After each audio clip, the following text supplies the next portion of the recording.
Buenas, en este momento voy a presentar a mi grupo de trabajo que está conformado por González Ronald, José Romero y mi persona, Kenny Sánchez. Nosotros vamos a estar presentando lo que es la parte del artículo sobre este personaje importante, Urinco Zwingli, también conocido como el gigante suizo de la Reforma.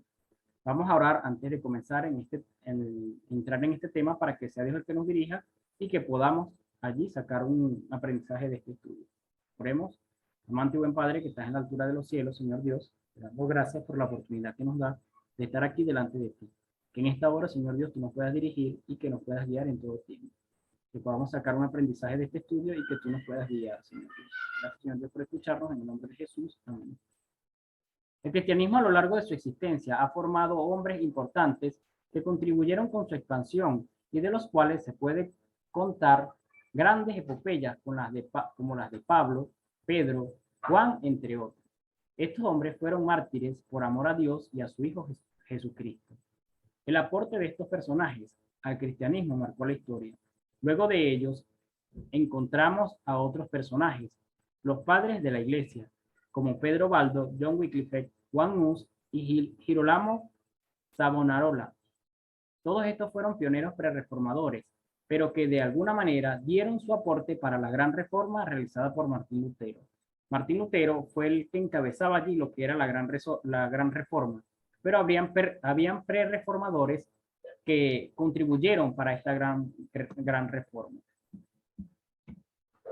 Junto con Martín Lutero, en intereses de la reforma, pero transitando por un camino diferente en la reforma, encontramos a Urinco Zwingli, un personaje que de él y de sus contribuciones a la reforma se oye hablar poco. Tal vez debe ser por la atención que acapara el gran reformador Martín Lutero.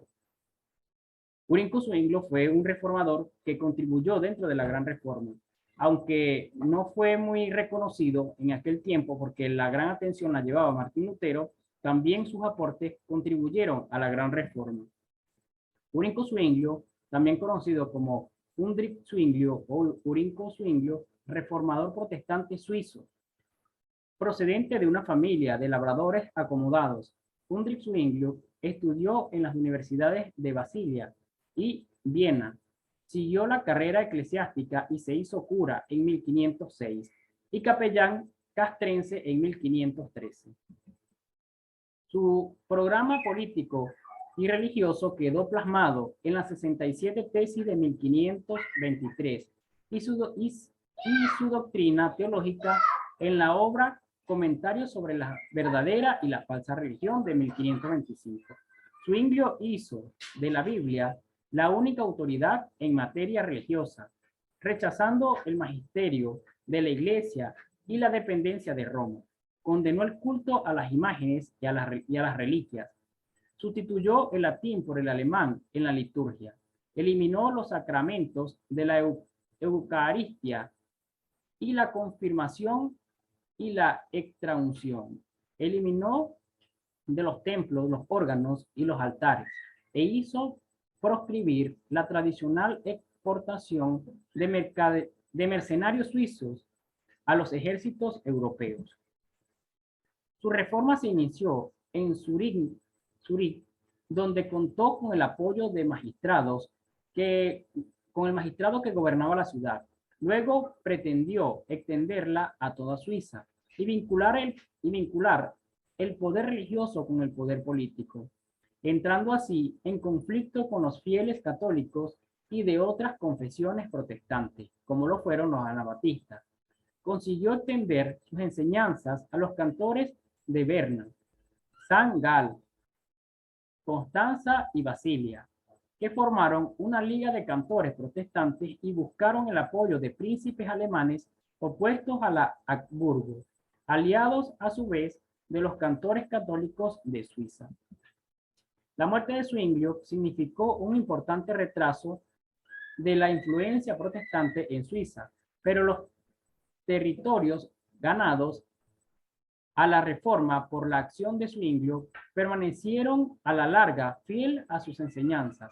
Zwingli fue el principal reformador protestante de la Suiza del habla alemana, mientras que Calvino inspiraría más tarde la reforma en la zona de francófona. En 1539, los zwinglianos se unificaron con los calvinistas en la confesión helvética.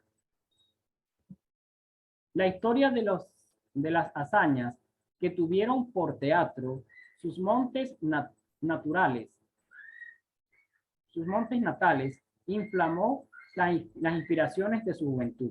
Junto a su piadosa abuela, oyó los pocos relatos bíblicos que ella inspiraba.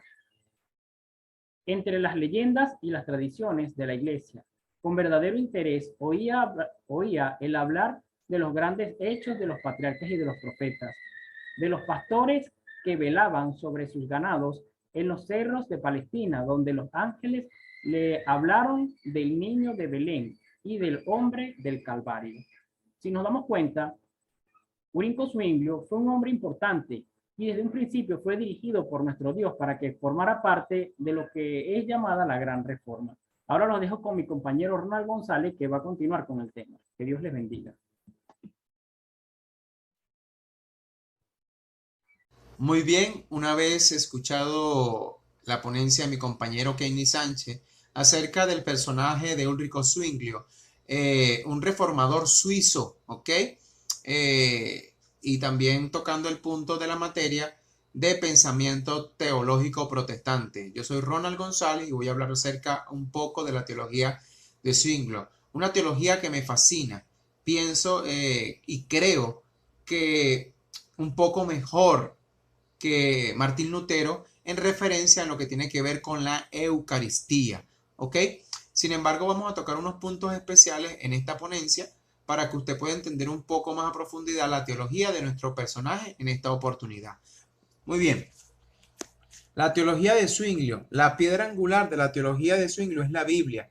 Zwinglio apeló constantemente a la Escritura. En sus escritos puso la autoridad de la misma sobre otras fuentes tales como los concilios ecuménicos o los padres de la Iglesia, aunque no dudaba en usar otras fuentes para apoyar sus argumentos. Los principios que guiaron las interpretaciones de Zwinglio se derivan de su educación humanística y de su entendimiento a la luz de la reforma de la Biblia. Para la gente común, la parábola significaba alguna forma de acción santa en la cual había un poder inherente para liberar la conciencia de pecado. Para Zwinglio, un sacramento era una ceremonia de iniciación o una promesa, señalando que la palabra se derivaba de sacramentum, que significa un juramento. En sus primeros escritos sobre el bautismo hizo notar que el bautismo era un ejemplo de tal compromiso o promesa. Cuestionó a los católicos acusándoles de superstición al atribuirle al agua del bautismo un cierto poder para limpiar los pecados. Zwinglio abordaba la cuestión de la Eucaristía de manera similar al bautismo.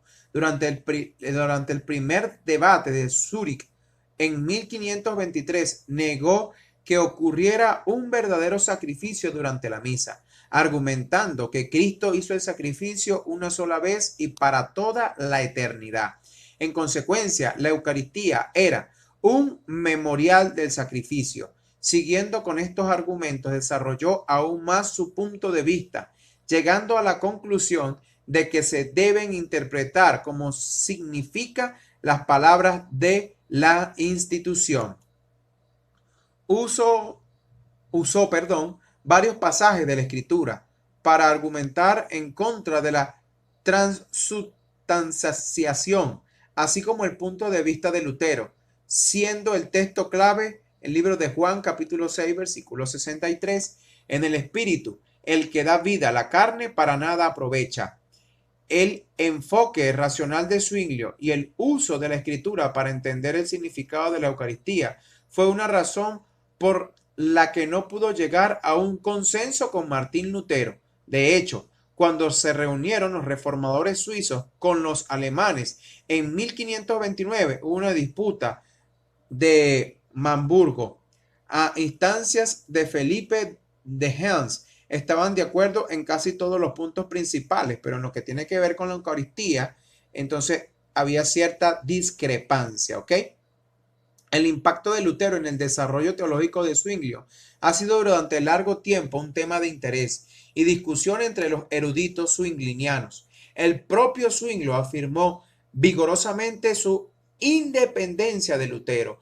Los estudios más recientes han dado credibilidad a esa afirmación, aunque algunos eruditos aún afirman que su teología dependía de la de Lutero. Parecía que Zwinglio había leído los libros de Lutero, buscando confirmación del mismo sobre sobre sus propias opiniones. Sin embargo, Zwinglio sí admiraba bastante a Lutero por oponerse al Papa. Esto, más que la teología de Lutero, fue una influencia clave en las convicciones de Zwinglio como reformador. Ahora, la reforma radical de Zwinglio, los movimientos luteranos, calvinistas y zwinglinianos impulsaron la reforma radical. La reforma radical no fue convencional, aunque en parte de Alemania, Suiza y Austria, la mayoría simpatizaría con la reforma radical a pesar de la intensa persecución que enfrentó tanto de católicos como de protestantes magistrales. Esto se hace evidente en la prominencia de Lutero, Calvino y Zwinglio como líderes de los movimientos de reforma en sus respectivas áreas de ministerio. El protestantismo, su historia y el aporte de Ulrico Zwinglio. El protestantismo es una forma de cristianismo que se originó con la reforma del siglo XVI, movimiento contra los que sus seguidores percibieron como errores en la Iglesia Católica. Los protestantes rechazan la doctrina católica romana de la supremacía papal y los sacramentos, pero no están de acuerdo entre ellos con respecto a la presencia real de Cristo en la Eucaristía y los asuntos de la política eclesiástica y sucesión apostólica. Muy bien, esta ha sido toda mi ponencia. Ahora yo los dejo con nuestro querido compañero José Romero para que él continúe y pueda dar una conclusión de nuestro personaje. Que Dios te bendiga. Continuamos con nuestra presentación. Mi nombre es José Romero y como ya lo han mencionado anteriormente mis compañeros, estamos hablando sobre Ulrico Zwinglio, un personaje vital dentro de la Reforma Protestante. La Reforma Protestante nace en Alemania en el año 1517 de la mano del gran reformador Martín Lutero. Para el siglo XVI, el luteranismo empezó a expandirse a otros países. Quienes apoyaron para que esto se pudiera dar fueron reformadores importantes. Entre ellos se menciona a Ulrico Zwinglio. Dentro del término reforma protestante encontramos algunas denominaciones, tales como los metodistas, los luteranos, los calvinistas, los pentecostales, los carismáticos y por último la iglesia adventista del séptimo día. Entre las obras importantes de Ulrico Zwinglio podemos mencionar dos. Una presentada en el año 1523. Esta fue una exposición, ofreció en ese año una tesis. Y la última fue en el año 1525. Esta se considera la más importante obra de Ulrico Zwinglio. Ahora, ¿qué tiene que ver lo dicho por mis compañeros y lo aportado por este servidor, lo que hasta ahora he aportado, con la iglesia adventista del séptimo día? La iglesia adventista del séptimo día tiene una creencia fundamental, única en ella misma, y es la creencia del santuario celestial.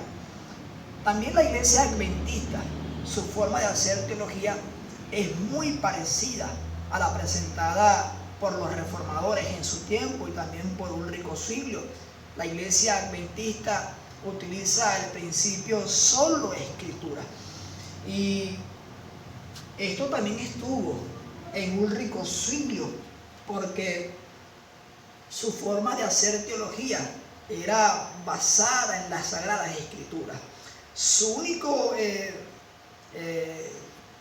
libro, su única forma de comprender a Dios, de ver a Dios, lo hacía a través de las Sagradas Escrituras. Ulrico Zwinglio también defendió lo que fue la justificación por la fe, algo importante dentro de la iglesia adventista, ya que en un congreso presentado en Minnesota, en Minneapolis, Minnesota, los pastores Wagner y John desarrollaron este tema de la justificación por la fe, que actualmente la iglesia adventista defiende y cree que es así.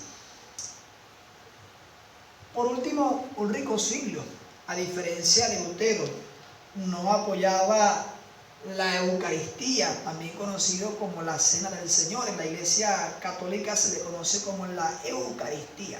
Para Lutero, esto era literalmente el cuerpo y la sangre de Cristo Jesús. Lutero creía que ellos podían convertir el pan en el cuerpo de Cristo y el vino en la sangre de Cristo. Sin embargo, no lo veía así Ulrico Zwinglio. Zwinglio creía, o era su punto de vista, de que tanto el pan como la sangre de Cristo Jesús eran algo simbólico, tanto el vino como el pan eran algo simbólico. En conclusión, lo que hemos estudiado en cuanto a este reformador tan importante nos deja lecciones importantes. La vida de Ulrico Zwinglio no fue fácil. En su caminar con el Señor, él encontró muchos obstáculos. Sin embargo, de la mano del Señor, con su ayuda, él pudo caminar en la senda establecida por Jesús y también seguida por los apóstoles. Hoy en día somos también nosotros llamados a caminar por esa senda que Jesús instituyó y que también los discípulos anduvieron por ella, para que así nosotros podamos honrar y glorificar el nombre de Dios.